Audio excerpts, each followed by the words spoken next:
How's it going, guys? Welcome to the channel. Today I'm going to be showing you some footage of the Ki Adi Mundi mission that I was lucky enough to be successful in, as there was so much RNG that actually went my way today. However, I have someone here who is very excited that her dad makes videos on YouTube, so please introduce yourself. Hi, my name is Semi. Sammy will be participating in this video today, and to start off with, I would like to thank my man Whatever, as he helped me with the remodding of all my characters prior to commencing this event, and I've got to say it really paid off. Thank you so much, my man, you are an absolute legend. To do a brief review of my previous video, a couple of things here. The Reek applies trample to your team, and the character with the higher trample stacks than Django is effectively able to remove his damage immunity upon taking a turn. Additionally, hitting the Reek will increase its turn meter as well as its speed, so at times it's better to hit Django regardless of damage immunity. Shakti's also got an ability called Stand Your Ground, which effectively increases a character's protection, and this should be used on Shakti at the beginning, as it allows for her to stay healthy and be able to keep the team healthy. So just very briefly, I've got on the background here is my general strategy on how to beat this mission. So you want to try and beat the B2s at the start of the battle, and you want to save Rex's aerial advantage for when Rex has more trample stacks than Django, and this effectively drops Django in the one go. And keep in mind that Django does revive, so you want to be able to save that for either dropping him the first or the second time. So without further ado, guys, let's begin. I gotta say though, guys, my RNG for this mission was insanely good, so please keep that in mind. And I've got Semi here now. Before we start, I just wanted to show the team speeds. So as Semi said here, guys, we've got the team speeds on the screen here. I've got Shakti modded the fastest. The recommended speed for her is about 340. I've got Rex the second fastest. Echo and Ark are at about 280 speed, and Fives as the slowest, but with still a decent amount of speed. And just hang around, guys, because I've got the mods and stat sheets towards the end. And let's get right into the footage here. So Reek is able to apply trample onto everyone, although Django uses his basic on the Reek, which applies buff immunity. And we've got buff immunity on pretty much every character on our team here as well. The first character to take a turn is Rex, and we will be able to use his cleanse at this point and remove the buff immunity from everyone. I've got Ark the next, and I'm going to apply command ability onto Rex here. And now I've got the opportunity to use Stand Your Ground. And Stand Your Ground actually replenishes your protection a little bit as well, and I really wanted to keep Shakti healthy here at the beginning, so I applied Stand Your Ground straight away. And as you apply it, she uses a basic onto B2 Super Battle Droid, and that applies offense up to some of your characters as well, which is quite helpful. So Reek hits Django there, but Django still has damage immunity. I've got Echo here with one trample stack, and I've also got a chance to use the grenade here to remove B2 Super Battle Droid stacks. Shakti is really fast and takes another turn here. And now I've got another opportunity to possibly increase more protection on a character. I was very fixated on Echo in this particular fight, just because I knew him surviving was pretty important towards the end. You need to have Ark and Echo fairly healthy towards the end, as they are your main DPS characters. So I've got Fives here taking a turn, and just 5 seconds ago Django threw that missile onto the Reek. So even at this point we were so lucky that Django didn't go for our team. And we've got stand your ground again. And we've got 2 trample stacks on Arc Trooper. So we're going to apply that stand your ground onto Arc Trooper and keep him healthy. Now we've got a chance to actually destroy the B2 Super Battle Droid. However, we've got an opportunity to hit Jango Fett here, and he's got 1 expose as well. So I used the basic just to drop his protection a little bit there, and 5s to effectively destroy that battle droid.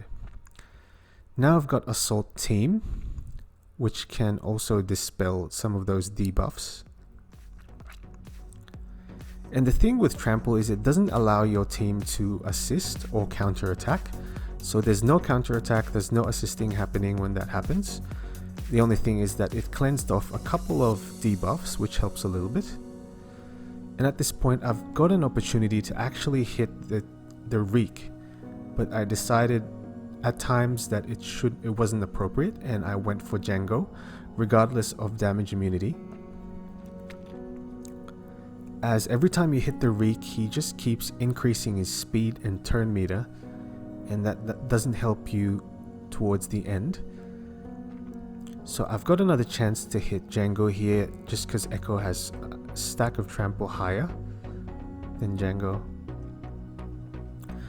And not once did I use 5's second ability.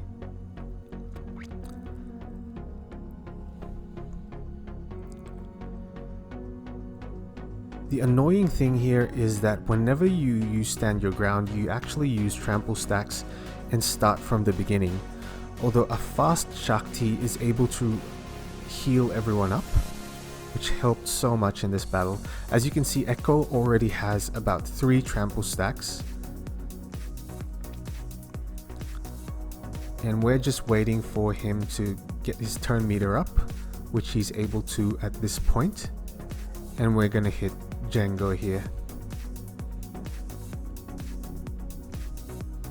Throw that grenade. So the Reek does another AoE there. And we're gonna heal Echo here a little bit more. And now we've got aerial advantage. However, we've got damage immunity on Jango. So we really don't want to use that on the Reek either. So we're gonna use a cleanse. And now it's Arc Trooper's turn. And really, I was so surprised that Jango still hadn't used burn at this point. In some cases, Jango continually uses burn without cooldown if you have really bad RNG, so this was very surprising for me. And this was actually really good RNG. So now I've got Echo with 4 trample stacks, and 5s uses sacrifice there as Rex was dropped by the Reek. And now I've got a chance to use aerial advantage onto Jango here. So at this point I was thinking to myself, should I use it or should I save it for when he revives? And the thing is, when he revives, he won't have any trample stacks. So once he gets up, all of your characters can start wailing on Jango, because all your characters are gonna effectively dispel his damage immunity. So eventually I decided, let's use aerial advantage and drop Jango for 38k damage there. And now I'm going to use stand your ground again. And Arc Trooper is absolutely key here. We want him to be survivable as well, and we want him to get to the end.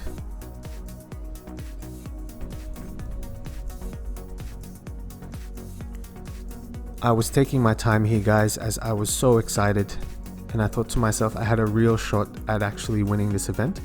The 2 to 3 previous attempts that I've had, or I think it must have just been 2, have had 0 success, and this is the only time I've actually gotten to this point with 4 of my characters still standing.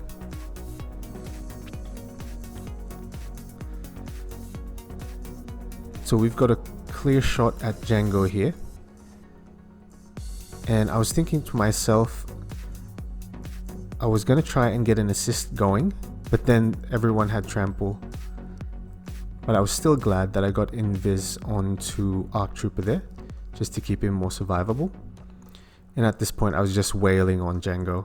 He had no trample stacks whatsoever, and I was able to drop him there. And here I was kind of celebrating, but not really, as I knew this event could suddenly take a turn and I could potentially still lose. I've got really high turn meter on both of my characters to the right hand side though.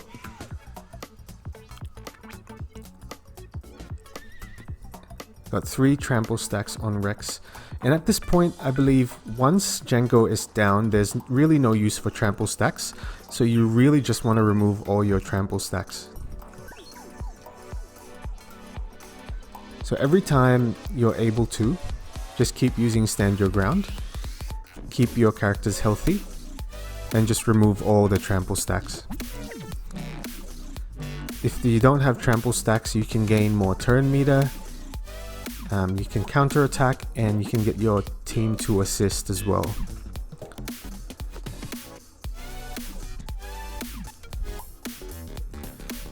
So once the Reek hit the yellow mark, I was thinking to myself, I think this is in the bag, and I'll just throw that aerial advantage out anyway.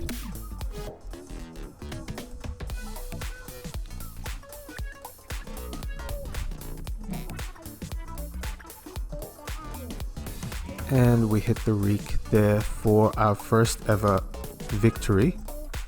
So like I said guys, I had Lady Luck on my side today in this event, and that helped out so much that Django didn't use any of the burns. Towards the end here, I've got the mods and the stats for each of my characters with help from my friend whatever, so hopefully this helps you guys succeed in this event as well. The modding behind all these characters is just to try and keep their health fairly high without diminishing the speed. And the important ones to note are that Arc Trooper and Echo have the most amount of DPS here. So to try and get Arc's physical damage to 10,000 and special damage to 8,000, and possibly getting Echo to about that high as well. So thank you so much guys for watching, and I hope you liked the content today. Please leave a like, comment and subscribe, and I will see you on the next one. See you later.